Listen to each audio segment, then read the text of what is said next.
एक जंगल में राज का पूरा परिवार रहता था।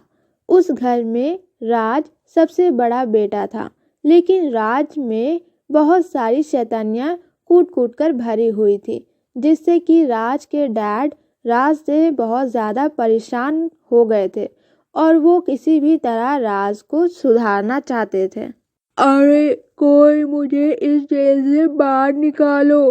बुआ, आज मेरी माँ होती तो क्या ऐसा ही करती। ज्यादा ड्रामे मत कर। मैं तो ये सोच रही हूँ कि घर जाने के बाद भैया के गुस्से से हमें कौन बचाएगा। आज मैं इसे नहीं छोड़ूंगा। दादाजी, आप परेशान मत होइए, मैंने सारी गोलियां निकाल दी है। राज के डैड राज को सबक सिखाने के लिए राज को धोखे से पेरिस भेज देते हैं। डैड, आपने तो कहा था कि मैं पेरिस घूमने आया हूँ, लेकिन ये जगह घूमने के लायक तो नहीं लग रहा है। ये लग रहा है कोई कारखाना है। डैड, आपने मुझे कहाँ भेजा है? हाँ बेटा, तुमने सही पहचाना, वो पेरिस है, लेकिन वहाँ मैंने तुम्हें घूमने के लिए नहीं भेजा है, बल्कि उस कारखाने में काम करने के लिए भेजा है। वहाँ से भागने के बारे में सोचना भी मत, क्योंकि तुम्हारा पासवर्ड तुम्हारे पास नहीं है और तुम्हें मिलने वाला भी नहीं है। तुम्हारे पास पैसे भी नहीं है, इसलिए अब तुम्हारे पास एक ही रास्ता है। उस कारखाने में काम करो और अपने नए पासवर्ड बनाने के लिए पैसे कमाओ। और हाँ, वो कारखाने का जो मालिक है वो मेरी तरह सीधा नहीं है, बहुत खतरनाक है। अब वहाँ रहने के अलावा तुम्हारे पास कोई दूसरा रास्ता नहीं है। अब राज के पास कोई और दूसरा रास्ता नहीं होता है। मजबूरी में राज को उस कारखाने में जाना ही पड़ता है। यहाँ जितने भी पक्षी नजर आ रहे तुम्हें, ये सब यहाँ सुधरने के लिए आए हुए हैं। अब इनकी लिस्ट में तुम्हारा भी नाम शामिल हो गया है, तो तुम आज से ही काम पर लग जाओ। राज को इन सब की बातें सुनकर बहुत ज्यादा गुस्सा आता है। राज यहाँ कैदी बनकर नहीं रहना चाहता था, इसलिए राज सही मौका देकर वहाँ से भाग जाता है। उन सबको क्या लग रहा था मैं उनका कैदी बनकर रहने वाला हूँ? ऐसा हो नहीं सकता है। अरे ये क्या देख रहा हूँ मैं? मुझे लगता है ये सुसाइड केस है।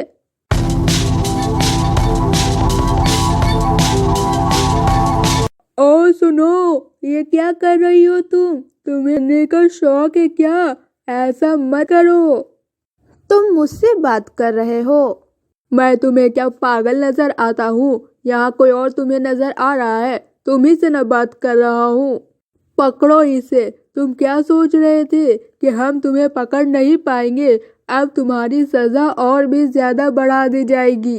ये सब तुम्हारी वजह से हुआ है। जाकर खुद मरो, मैं तुम्हें बचाने नहीं आऊंगा। तेरी वजह से मैं इस प्रॉब्लम में फंसा हूँ। भाड़ में जाओ, मैं तुम्हें बचाने नहीं आऊंगा। याद रखना, मैं तुम्हें छोड़ूंगा नहीं। तुम्हारी वजह से मैं यहाँ फंसा हूँ। तुम मेरे दोस्त के बेटे हो, इसलिए छोड़ रहा हूँ, नहीं तो जान से मार देता। आज रात को तुम्हारे पीछे जॉनी छोड़ूंगा। तुमने ऐसा क्यों किया? तुम्हें पता है ये जॉनी कितना खतरनाक है? हाँ हाँ, मुझे सब पता है। ये जॉनी कोई कुत्ता है। नहीं, ये जॉनी कोई कुत्ता नहीं, बल्कि एक शेर है। क्या? हाय, प्लीज मेरी मदद कर दो। मैं इंडिया के हैदराबाद से हूँ, लेकिन मेरे पास मेरा पासवर्ड नहीं है। मैं वापस हैदराबाद जाना चाहती हूँ, लेकिन पासवर्ड की वजह से नहीं जा पा रही हूँ। प्लीज मेरी मदद कर दो। हाँ हाँ, वो सब तो ठीक है, लेकिन पहले तुम ये बताओ कि तुम पेरिस करने क्या आई थी? मैं यहाँ पेरिस अपने बीएफ से मिलने आई थी। दरअसल मेरी उससे दोस्ती फेसबुक पर हुई थी। वो बहुत हैंडसम था, इसलिए मैं उससे शादी करना चाहती थी और इसी वजह से मैं पेरिस आई। लेकिन जब मैं पेरिस आई और उससे मिली तो वो एक 60 साल का बुढ़ा निकला और उसकी जो फोटो थी वो उसने अपनी जवानी की लगाई थी और फिर मैं वहाँ से भाग गई। इसी बीच मेरा पासवर्ड चोरी हो गया। प्लीज़ मेरी हेल्प कर दो। हाँ हाँ, वो सब तो ठीक है, लेकिन पहले इस कारखाने से तो बाहर निकालो। इसके लिए तुम परेशान मत हो, इस कारखाने के सारे खुफिया रास्ते मुझे पता है। बस तुम मेरे पीछे पीछे चलो, फिर देखना मैं तुम्हें यहाँ से कैसे बाहर निकालती हूँ। अब हम बाहर निकल चुके हैं, इसलिए तुम क्या करो, सबसे पहले अपना पासवर्ड बनाने का इंतजाम करो। जब ये ऑफिस के अंदर जाओ, यहीं पर तुम्हारा पासवर्ड बनेगा। पहले तुम इनसे बात करके आओ, फिर आगे क्या करना है मैं तुम्हें बताती हूँ। सर, मुझे अपना पासवर्ड बनवाना है। दरअसल मेरा पासवर्ड चोरी हो गया है और मुझे इंडिया वापस जाना है। ठीक है, बन जाएगा, लेकिन इसके लिए पैसे लगेंगे। हम दोनों उस कारखाने से बाहर भी आ गए और तुमने अपने पासवर्ड के लिए अप्लाई भी कर दिया, लेकिन तुमने कल से कुछ खाया नहीं है और खाने के लिए तुम्हें कुछ काम करना पड़ेगा। लेकिन हाँ, मैं कोई भी काम नहीं करूँगी क्योंकि मुझे काम करना पसंद नहीं है और काम करने से पसीना आता है, जो मुझे बिल्कुल भी पसंद नहीं है। अच्छा सुनो, ये कौन है? ये अम्बेसडर की बेटी है। अच्छा, तो ये मुझे बेवकूफ बना रही है। अभी बताता हूँ इसे। तो तुमने क्या कहा था कि तुम हैदराबाद की हो और यहाँ शादी करने के इरादे से आई थी? हाँ, बस बहुत हो गया। इतने दिनों से तुम मुझे बेवकूफ बना रही थी। एम्बेसडर की बेटी होकर मुझे कुछ और ही बता रही हो कि हैदराबाद की रहने वाली हो। आज से तुम्हारे अपने रास्ते और मैं अपने रास्ते।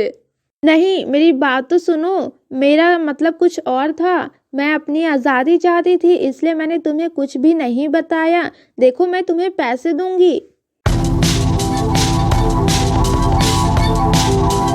तुम्हें पता भी है, तुम 18 घंटे से सोए हुए हो। अब सब खत्म हो गया। टिकट कल की है और कुछ देर में ऑफिस बंद हो जाएगा और तुमने अपना पासवर्ड नहीं लिया है। अब तुम क्या करोगे? कल संडे है, कल तो ऑफिस बंद रहेगी। अब तुम कैसे हैदराबाद जाओगे? नहीं, कुछ खत्म नहीं हुआ है। मैं अभी जाकर पासवर्ड लेकर आता हूँ।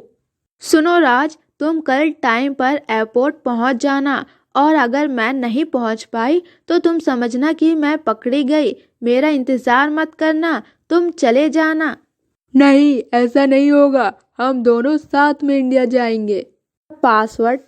हाँ, तुम्हारा पासवर्ड बन गया है। कुछ देर रुको, मैं तुम्हें देता हूँ।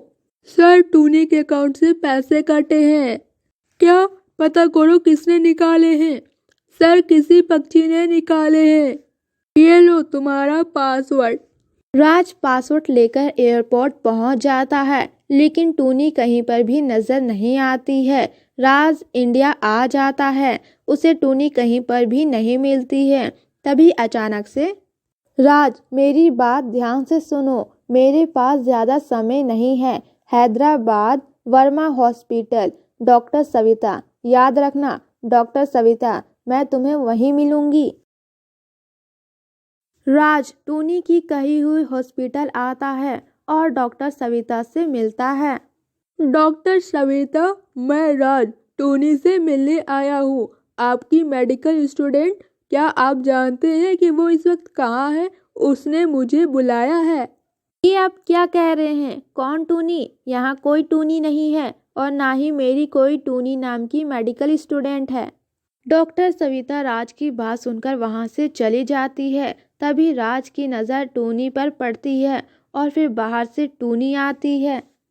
है टूनी, ये कौन है? तुम्हारी बहन है क्या? बिल्कुल तुम्हारी तरह दिखती है। इतने दूर से मैं तुम्हें यही दिखाने के लिए तो लाई हूँ। राज, मैं भी तुम्हारी तरह आज़ाद ज़िंदगी जीना चाहती थी, लेकिन मेरे डैड की सिक्योरिटी की वजह से मुझे कैदी बनकर रहना पड़ता था।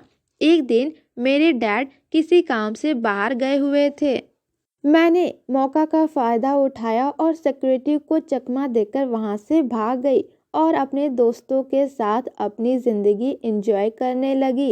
लेकिन एक दिन मैंने देखा कि मेरे डैड का स्टाफ डीके एक आतंकी से मिला हुआ है जो जंगल में बॉम्ब ब्लास्ट करना चाहता है। मैंने ये बात सुन ली, लेकिन डीके ने मुझे देख लिया और वो मुझे मारने के लिए मेरा पीछा करना शुरू कर दिया। मैंने अपने अंकल को फ़ोन किया। बेटा, तुमने किसी को फ़ोन तो नहीं किया? वो डीके को मेरे में भी शक हो गया है, इसलिए तुम्हारी भलाई इसी में है कि तुम एक नकली पासवर्ड के साथ तुम इंडिया चली जाओ। मैं इंडिया आ जाती हूँ। अंकल ने जिसे मुझे लेने के लिए भेजा था वो भी डीके से मिला हुआ था, लेकिन लास्ट मौके पर ही मुझे पता चल जाता है और मैं वहाँ से भाग जाती हूँ। रास्ते में वो गुंडे मेरा पीछा करने लगते हैं और उसी समय मेरा एक्सीडेंट हो जाता है। मैं भागने लगती हूँ, लेकिन तभी जब मैं पीछे मुड़कर देखती हूँ, ये तो मर गई। मैं जिंदा हूँ, मैं जिंदा हूँ। तुम लोगों ने क्यों किया ऐसा? आखिर तुम्हें क्या मिला ऐसा करके? तभी मुझे इस सरकारी हॉस्पिटल में लाया गया, जहाँ डॉक्टर ने मुझे जिंदा कहा और आईसीयू में ले गए। मैंने ये सारी बात अपने डैड को बताने की कोशिश की, लेकिन वो मुझे सुन नहीं पाए और ना ही देख पाए। सर, टूनी कहीं पर भी नहीं मिली। टूनी यहीं कहीं होगी। उसे आज़ादी चाहिए था, कुछ दिनों में वापस आ जाएगी। मेरे इस हादसे के पीछे अंकल और डीके की प्लान थी, लेकिन मैं क्या कर सकती थी? मेरी सारी उम्मीदें खत्म हो गई थी। तब तुमने मुझे आवाज़ दिया। एक तुम ही थे जिसने मुझे देखा और मुझसे बात की, इसलिए मैं तुम्हें यहाँ लेकर आई ताकि तुम मेरी बातों का भरोसा कर सको। लेकिन तुम सिर्फ मुझे ही क्यों दिखाई दी? किसी और को क्यों नहीं? मैं ही क्यों?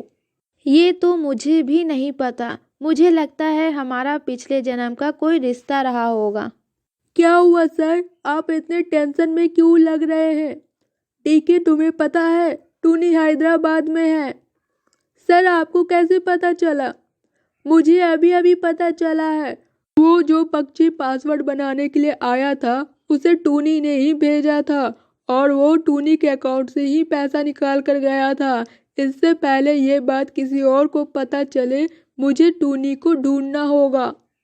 टूनी, हमें तुम्हारे डैड को सारी बात बता देना चाहिए। हाँ राज, तुम सही कह रहे हो। डैड को हमें सारी बात बता देना चाहिए और उस डीके की भी सच्चाई सामने ला देना चाहिए। राज, तुम डैड को पीसी से फ़ोन करना, नहीं तो वो डीके बहुत चालाक है, उसे कहीं से भी पता चल जाएगा। हेलो, आपकी बेटी यहाँ हैदराबाद के सरकारी हॉस्पिटल में है। आप बिना कुछ कहे यहाँ पर जल्दी से चले आइए। टूनी, डॉक्टर बोल रहे हैं कि तुम्हारा ऑपरेशन करना होगा। सारे डॉक्यूमेंट में मैंने साइन कर दिए हैं। ऑपरेशन होने तक तुम्हारे डैड यहाँ पर आ जाएंगे। पकड़ लो इसे, इसी ने टूनी की हालत की है। नहीं डैड, इसने नहीं बल्कि इस डीके ने मेरी ऐसी हालत की है। आप नहीं जानते ये डीके कितना बड़ा गद्दार है। राज ने तो मेरी जान बचाई है। तुम्हारा बहुत बहुत धन्यवाद बेटा। तो ये थी आज की कहानी। अगर आपको ये कहानी पसंद आई तो इस वीडियो को लाइक कीजिएगा, साथ ही हमारे चैनल को सब्सक्राइब कीजिएगा ताकि हम जो भी वीडियो अपलोड करें उसकी नोटिफिकेशन आपको मिले सबसे पहले।